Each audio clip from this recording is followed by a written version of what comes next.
इस संसार में इंसान बुरी तरह से लंपट है। दुनियावी साजो सामान बड़ा अच्छा लगता है और परम पिता परमात्मा की बात अलूणी सिल की तरह बकबकी लगती है। गपशप मारने में, चुगली निंदा में समय कैसे बीत जाता है लोग कहते हैं पता ही नहीं चलता। पर जब रब का नाम लेना हो, परम पिता परमात्मा की चर्चा करनी हो, तो एक एक मिनट घंटे के समान गुजरना शुरू हो जाता है। यही है कलयुग, यही है काल का समय कि इंसान मालिक को याद करना बड़ा मुश्किल समझता है और दुनियावी काम बड़ा ही आसान समझता है। जबकि जितने भी दुनियावी काम धंधे आप करते हैं, ये कर्म भूमि धरती पे यहीं करके यहीं छोड़ के चले जाना है। परम पिता परमात्मा का नाम एक ऐसा है जो इस दुनिया में भी और जब शरीर छोड़ के आगे जाना है उस दुनिया में भी इंसान का साथ देता है।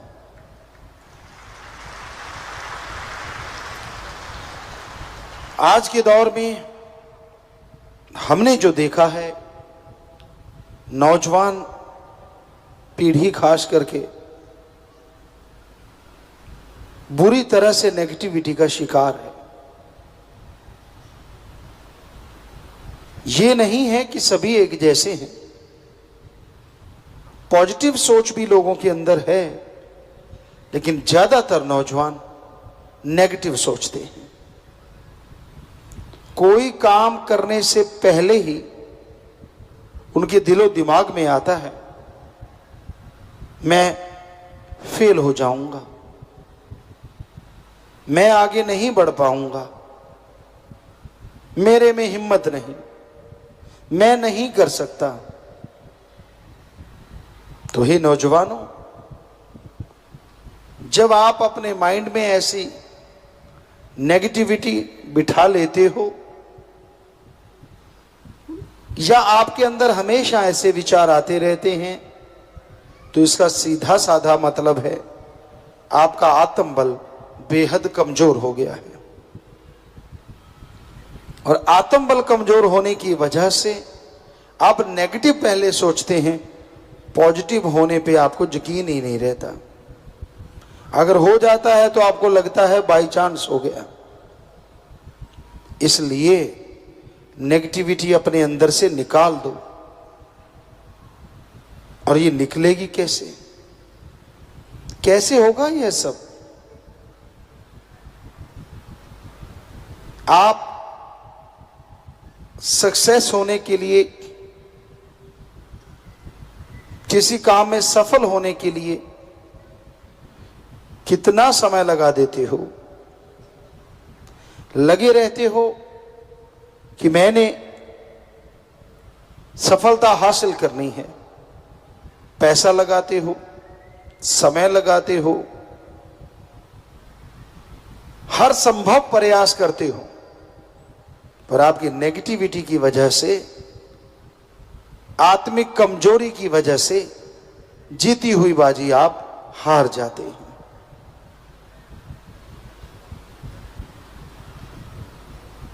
अगर आपके अंदर पॉजिटिव विचार आ जाएं, तो आप समय भी लगाने को तैयार हो जाओगे, पैसा भी देने को तैयार हो जाओगे कि कोई हमारे अंदर पॉजिटिव विचार ला दे।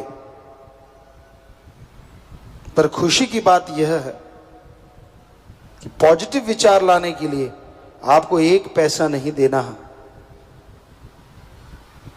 आपको समय बर्बाद नहीं करना है। बस कुछ समय जब आप सोने जा रहे हो, वॉकिंग टाइम है, आप नहाने जा रहे हो, सफर कर रहे हो, उसी में अगर एडजस्ट कर लो तो नेगेटिविटी चली जाएगी, यानी आत्मिक कमजोरी खत्म हो जाएगी। आत्म बल से आप माला माल होंगे और सफलता आपके कदम चूमने लगेगी। कहां तो जीती बाजी आप हार जाते थे और कहां हारी हुई बाजी जीत जाएंगे। कहां तो हर कार्य करने से पहले आपके अंदर नेगेटिव थॉट्स आते थे और कहां कार्य शुरू होने से पहले आपके अंदर इतना उत्साह होगा कि हां, कोई भी काम क्यों ना हो मैं उसे जरूर सफल तरीके से कर पाऊंगा। अगर ये विचार आपके अंदर बिना पैसे दिए आ जाएं, नेगेटिविटी चेंज हो जाए और पॉजिटिव थॉट्स आपके अंदर घर कर ले, कितना बढ़िया काम है। पर आप सोचते होंगे इसके लिए करना क्या है? कुछ भी नहीं। आप जिस साइंस को मानते हैं वो यहां से पैदा हुई है, हमारे पवित्र वेद, उनका एक छोटा सा मंत्र है, उसको जाप करो। मंत्र कहिए, कलमा कहिए, मेथड ऑफ मेडिटेशन कहिए, शब्द कहिए, नाम कहिए, बस वो आपको मिलेगा। उसका अभ्यास करते रहिए, कोई और नहीं, आप खुद अपने विचारों को बदल के रख देंगे। और उन शब्दों को लेने के लिए आपको सत्संग आना होगा। पूरी लाइफ के लिए 1-2 दिन अगर निकालने पड़े तो हमें नहीं लगता ये घाटे का सौदा है। वो समय निकाल के आइए, हम आपको वो तरीका बताएंगे, वो युक्ति बताएंगे। नहीं, कोई धर्म ना छोड़िए, मजहब ना बदलिए, नोट बोट कुछ देने की जरूरत नहीं, कुछ अलग से खर्चा नहीं होगा आपका, कोई नाम नहीं बदला जाएगा। बस बिना पैसे के आपको वो शब्द मिलेंगे। अलग से टाइम नहीं देना आपने, टाइम के साथ साथ, यानी कोई भी कार्य कर रहे हो उसके साथ साथ जिभा से, ख्यालों से आप उन शब्दों को, उस गुरु मंत्र, उस मेथड ऑफ मेडिटेशन को दोहराते रहना। लाइक ए सॉन्ग, एक गीत को गुनगुनाते हो जब आप खुश होते हो, उसी तरह जिभा से, ख्यालों से उस गुरु मंत्र, उन शब्दों को गुनगुनाते रहना।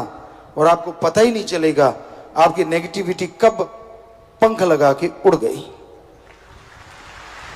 आपको पता ही नहीं चलेगा कब आपके अंदर आत्मबल आ गया। और आप जानते हैं, शायद नहीं जानते, जिनके अंदर आत्मबल होता है वो सफलता के चरम पे एक पल में पहुंच जाया करते हैं। आप कमजोर नहीं हैं, आप में दिमाग कम नहीं है। यार दोस्त आपके भ्रम डाल देते हैं, यार तू तो बुद्धू है, तेरे में दिमाग ही इतना है, तू तो ट्यूबलाइट है, तू तो फलां है, तू तो फलां है। गलत। ईश्वर ने सबको दिमाग एक जैसा दिया है। ये अलग बात है, कोई इसका ज्यादा इस्तेमाल करता है और कोई बिल्कुल न्यू लिए बैठा है। इस्तेमाल करो, इस्तेमाल करने के लिए दिया है प्रभु ने। दिमाग का जितना इस्तेमाल करोगे उतनी ही आपकी शक्ति सोचने की और बढ़ेगी, आत्मबल बढ़ेगा और उसके सहारे आपकी हर प्रॉब्लम का सलूशन आपके अंदर से आपको मिलता जाएगा। एक पैसा भी नहीं लगा और टेंशन फ्री भी हो गए। कौन नहीं चाहता ऐसा करना? यूथ हो, कोई बच्चा हो या बुजुर्ग हो, हर कोई चाहता है ऐसा करना। तो फिर शर्म किस बात की? क्या साथी ये कह देंगे, यार तू तो बाबा या किसी गुरु जी के पीछे लग गया? क्या वो साथियों ने आपका नेगेटिविटी दूर किया कभी? क्या आपके टेंशन का कोई हल है उनके पास? हर प्रॉब्लम का सॉल्यूशन है उनके पास? नहीं ना। तो फिर उनकी चिंता क्यों करते हो जो खुद अनाड़ी है, जिनको कुछ पता ही नहीं है? इसलिए लोक लाज त्याग दीजिए। अपनी जिंदगी का रास्ता सही करने के लिए, अपने आप को सफल बनाने के लिए सच्चे पीर फकीर से मिलिए उस मंत्र, उस शब्दों का जाप कीजिए, यकीन मानो आप जरूर सफल होंगे और जिंदगी में खुशियां जरूर आएंगी। घोर कलयुग में मन इंद्रियां बड़े जोरों पे हैं। काम वासना, क्रोध, लोभ, मोह, अहंकार, मन और माया, इन्होंने ऐसा चक्कर चला रखा है। इन्होंने सभी को ऐसा चक्कर गिन्नी बना रखा है। होश होते हुए भी लोग मदहोश हैं इनके जाल में, इनके नशे में। और उसकी एक ही वजह है, राम, अल्लाह, वाहिगुरु, गॉड, खुदा, रब के नाम से लोग दूर होते जा रहे हैं। जब जरूरत पड़ती है, जब कोई काम लेना होता है, तो हर कोई परमपिता परमात्मा को याद करता है, आगे पीछे याद नहीं करते। और वही समय होता है जब काम वासना, क्रोध, लोभ, मोह, अहंकार, मन, माया इंसान को घेर लेते हैं। फिर इंसान तरह तरह के विकार करता है, बुराइयां करता है, और उसी की वजह से परमपिता परमात्मा से दूर होता चला जाता है। जब मालिक से प्रीत लगती है तो बड़ा जबरदस्त आनंद होता है। शुरू हुई हुई प्रीत, नाम लिया लिया होता है, सुमरन करता है, प्रीत में मजा आने लगता है। लेकिन धीरे धीरे धीरे धीरे मन अपने दांव चलाने शुरू करता है और फिर बहुत सारे लोगों को गुमराह कर देता है। वो अपना एम, अपना लक्ष्य भूल जाते हैं, बुराइयां करते हैं, काम वासना, विषय विकार, क्रोध, लोभ, मोह, अहंकार, मन माया के हाथे मजबूर हो जाते, उन्हीं के हत्थे चढ़ जाते हैं। फिर दोष गुरु पीर फकीर को देते हैं कि मेरी ये इच्छा पूरी क्यों नहीं हुई, फलां इच्छा पूरी क्यों नहीं हुई। खुद कभी नहीं सोचते कि मैंने कितने पाप किए, मैंने कितनी गलतियां की, कितने गुनाह किए। हम एक उदाहरण दिया करते हैं, जब आदमी वचनों का पक्का है, सेवा सुमन करता है, जमींदार भाइयों को अच्छी तरह से पता है कि पानी आपके ट्यूबवेल से या नहर से भर के जाता है नाले में, खाड़े में, तो वो 1 किलोमीटर, आधा किलोमीटर तक लेके जाते हैं आप। पानी खेत में लगने लगता है, अभी लगने ही लगता है कि अचानक या नहर का मोगा है, यहाँ शुरुआत है, नहर से पानी आ रहा है, वहाँ से वो खाड़ा, वो नाला टूट जाता है। तो खेत में जो पानी थोड़ा सा लगा ही था वो भी बैक शुरू हो जाता है, कोई उसका फायदा नहीं होता। और आदमी दौड़ता है, 1 किलोमीटर चल के आया, उसको बांधने में समय लगता है, फिर से वो खाड़ा नाला भरता है, फिर जाके खेत में पानी लगने लगता है। तो इस तरह कई बार देखा हमने जमींदारों के, घंटा 2 घंटे यूं ही बर्बाद हो जाते हैं। तो वो तो घंटा 2 घंटा है। जब आप वचन तोड़ देते हैं, उस समय लगता होता है कि आप अपनी पदवी को हासिल करेंगे, जो पीर फकीर ने वचन किए हैं या आपने करवाए हैं। ऐसा लगता होता है कि अब तो बस आप पहुंचने वाले हैं। आपका मन अहंकारी इतना आपके ऊपर हावी होता है, आप वचनों में गलती करते हैं, फिर वो खाड़ा नाला पीछे से टूट जाता है और जो रहमत बरसने वाली थी वो सारी वापस चली जाती है। एक और उदाहरण दिया करते हैं कि एक जमींदार था, सीधा सादा। कोई संत पीर फकीर आए, उनकी सेवा करने लगा और संतों को पता चल गया ये बहुत लोभी लालची है, इसका लालच दूर करना है। राम नाम तो लेने लगा है पर लोभ लालच बहुत ज्यादा है, दूर करें तो कैसे? संत अपने तरीकों से दूर करते हैं। तो उन्होंने क्या किया, जब संत उस गांव से जाने लगे कि भाई हम फलां गांव जा रहे हैं, मांग तू क्या चाहता है, तूने तो बहुत सेवा की है हमारी। कहता नहीं जी कुछ नहीं चाहिए। कहते फिर भी? कहता जी फिर ऐसा कुछ दे जाओ मेरी हालात सुधर जाए, अमीरी आ जाए। कहने लगे ठीक है, ये मंत्र ले ले, इसको पढ़ के जो लोहा तू हाथ में रखेगा, बोलते जाना बन जा सोना, बन जा सोना, तो वो सोना बन जाएगा। मन बलियां उछलने लगा, मौज बन गई, कमाई की जरूरत क्या है, लोहा लेके बैठेंगे और मंत्र पढ़ के बन जा सोना करते रहेंगे, कौन सा मुश्किल काम है। तो संत अभी गए ही नहीं थे कि शुरू हो गया, लोहा हाथ में ले लिया, किलो का बाट 2 किलो का बाट जो भी वहां पड़ा था उसने जल्दबाजी फटाफट किया, शुरू हो गया बन जा सोना मंत्र के जाप के बाद। लगा रहा, घंटा गुजर गया, थोड़ा जी उकताया, यार 1 घंटा हो गया, फिर लगा रहा 2 घंटे 3 घंटे 4 घंटे। और पुराने टाइम में पशुओं के पीछे घूमने वाले जमींदार, इतना सहन शक्ति नहीं होती थी, पशुओं को गालियां देना शुरू कर देते, डंडे मारते थे। तो आ गया गुस्सा, कहता यार ये बाबा ठगी मार गया। फिर घंटा जैसे तैसे गुजारा, लेकिन पारा आसमान पे छू गया। गुस्से में पूरा लाल पीला, जब ऐसे घंटे कुछ गुजरे तो बस लास्ट में बोला, कहता सोना नहीं तो पित्तल ही बन जा, और आंखें देखी खोल के तो वो पित्तल बन गया। अब दौड़ा कि फलां जगह गुरु हैं, दौड़ा दौड़ा गया, गुरुजी आप तो कहते थे सोना बन जाएगा, ये तो पित्तल बन गया। संत मुस्कुराए, सब पता था उसकी खसलत का। कहने लगे तूने क्या किया था? कहता जी मैं 3 4 5 घंटे लगातार लगा रहा, बन जा सोना, मुझे गुस्सा आ गया और मैंने कह दिया सोना नहीं तो पित्तल ही बन जा। संत हंस के कहने लगे बस वो पित्तल की जगह उस टाइम अगर सोना कह जाता तो ये सोना ही बन जाता।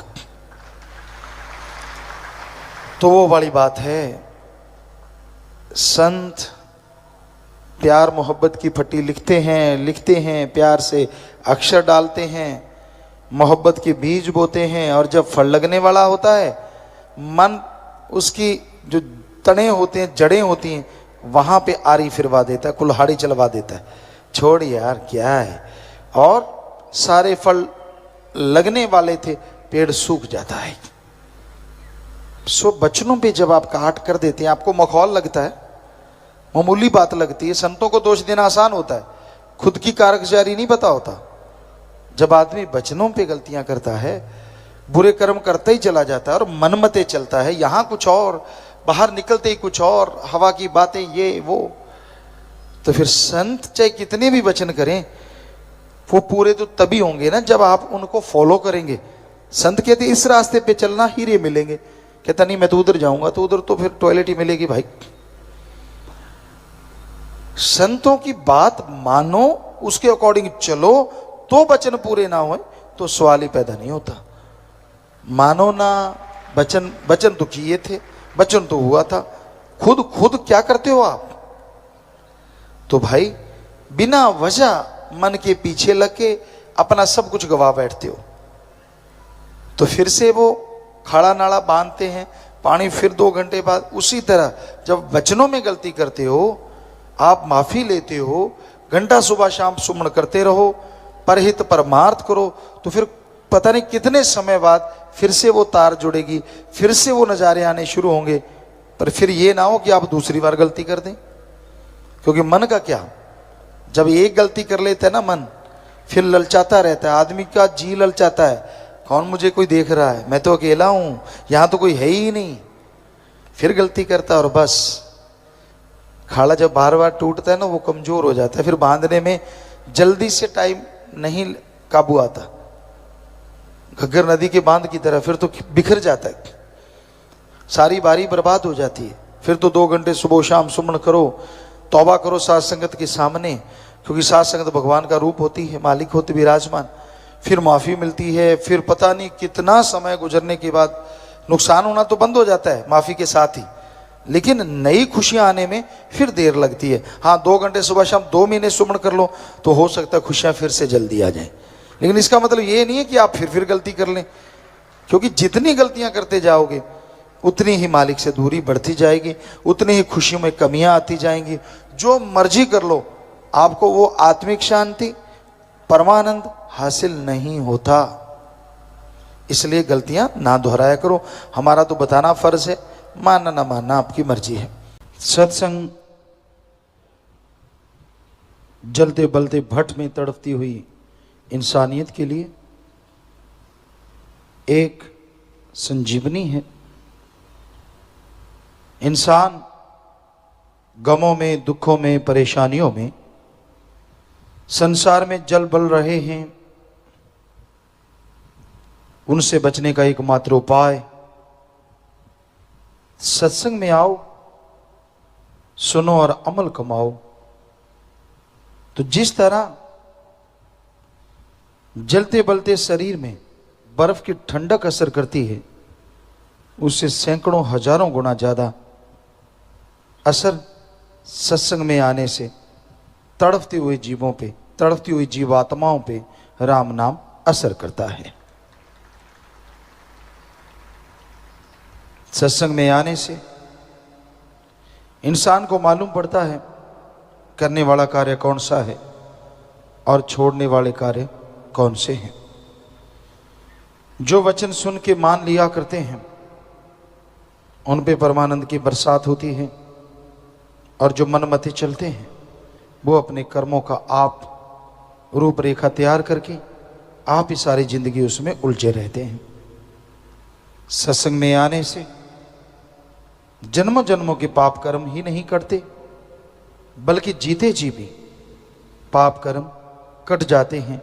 जीते जी भी जो कर्म भोगने हैं वो भी पहाड़ से राई और राई से खाक हो जाते हैं। पर यह संभव तभी है जब इंसान सत्संग सुन के उसको माने, वचनों पे अमल करे। जब तक वचनों पे अमल नहीं करता यह इंसान, तब तक खोखला है, तब तक खाली है और खुशियों से महरूम रहता है। तो इसलिए वचन सुनो और अमल करो, मन के कहे ना चलो। संत इतने पुराने समय से कहते आ रहे हैं, वेदा काल हजारों साल पहले, उससे भी पहले संत महापुरुषों के मत में यही है कि मन के मते चलो मत कोई, गुरु कहे करो तुम सोई। ये भव में गोते खिलवावे, ये गुरु से बेमुख करवावे। मन बड़ी बुरी बला है, ये इंसान को गुमराह करता है, और गुमराह भी ऐसा टिका के करता है क्या मजाल हिल जाए। कोई जंजीर नजर नहीं आती, कोई बेड़ियां नहीं होती, कोई जाल नहीं होता, पर मन ऐसे गिरफ्त में लेता है कि क्या मजाल की आदमी उसके चंगुल से निकल सके। निकलने का एकमात्र उपाय होता है सत्संग, संतों के वचन और उन पे अमल। यही एकमात्र उपाय होता है जिससे आदमी मन के चंगुल से निकल सकता है। और जब इंसान यकीन छोड़ दे, सतगुरु मौला पे विश्वास ना रहे, सत्संग सुने ना सुने एक बराबर, हर समय मन की तार बजती रहे, तो समझ लीजिए मन उसका बेड़ा गर्क करने वाला है। फिर भी गुरुमति चल पड़ी, गुरुमुख बन के रही, तो हो सकता है मालिक उसके पाप कर्म फिर से काट दें, लेकिन इंसान अपने कर्मों का फल भोगता जरूर है। जैसे कर्म करता है वैसा भोगना होता है। जैसा आपको पाठ करने के लिए टाइम दिया जाता है, वैसे मंच पे आप पाठ अदा करते हैं, तो उसी के अनुसार तालियां बजती हैं, उसी के अनुसार लोग आपको पसंद करते हैं। उसी तरह ये संसार एक रंगमंच है, आप एक कलाकार हैं। जैसी कला का प्रदर्शन आप करते हैं, लोगों से चुपके चुपके, सबसे छुपके बुरे बुरे कर्म करते रहते हैं, बुरी बुरी बात करते रहते हैं, निंदा चुगली बुराइयां, वो राम देख रहा है। आने वाली लाइफ में, फ्यूचर में आपके सामने वो कर्म आएंगे, आप दुखी होंगे, परेशान होंगे, अपना सिर धुनेंगे। ये क्या हुआ? निगाह मारो, किसी की वजह से नहीं हुआ, आपके खुद की वजह से हुआ है। दद्दा दोष न काहू दीजय, दोष कर्मा अपने यहाँ, जो मैं किया सो मैं पाया, दोष न दीजय अवर्जना। दूसरों को दोष क्यों, किस लिए? जैसे कर्म करोगे वैसा फल पालोगे, ये भूल जाओ। कर्म बुरे करके कहीं बच जाओगे। एकमात्र बचने का तरीका सुमरन करो, सेवा करो, सत्संग सुनो और वचनों पे अमल करो, ये ही एकमात्र तरीका है। वरना जितना मर्जी जोर लगा लो। पंजाबी में गाना आया था, ना जा बरमे नू लेख जाणगे नाले। चाहे किसी ने वैसे कह दिया, लेकिन हकीकत है, जितना मर्जी जोर लगा लो, जैसे कर्म करोगे भोगने तो एक दिन पड़ेंगे ही पड़ेंगे। इसलिए बच के रहो। सुमरन, सतगुरु पे यकीन, वचनों पे अमल ही एकमात्र उपाय है जो आपको आपके बुरे कर्मों से बचा सकता है। वरना अगर बुरे कर्म करोगे, आप तो क्या, आपके कुलों को भी भरना पड़ेगा। आप सारे दुखी परेशान होते रहेंगे और सुख की नींद नहीं सो पाएंगे। इसलिए बुरा कर्म सपने में भी, हकीकत में तो क्या करना है, सपने में भी आए तो उसका भी थोड़ा पश्चाताप करो, सुमरन करो कि मालिक ऐसा बुरा कर्म फिर से ना हो। तो आपके वो सपने में आए पाप कर्म भी कट गए सुमरण करने से, और आपने तौबा की तो धीरे धीरे वो बुरे कर्म होने सपने में बंद हो जाएंगे। तो इसलिए भाई आप हकीकत में तो क्या करना है, सपने में भी परहेज करें बुराइयों से। ये सत्संग में समझाया जाता है। जीव सुनते हैं, अमल करते हैं, वो अपने जीवन को जो कि अनमूल्य है, कीमती है, उसे बेशकीमती बना लेते हैं और यहाँ वहाँ दोनों जहाँ की खुशियों से हमेशा रूबरू रहते हैं, माला माल रहते हैं और उन्हें अंदर बाहर कोई कमी नहीं रहती।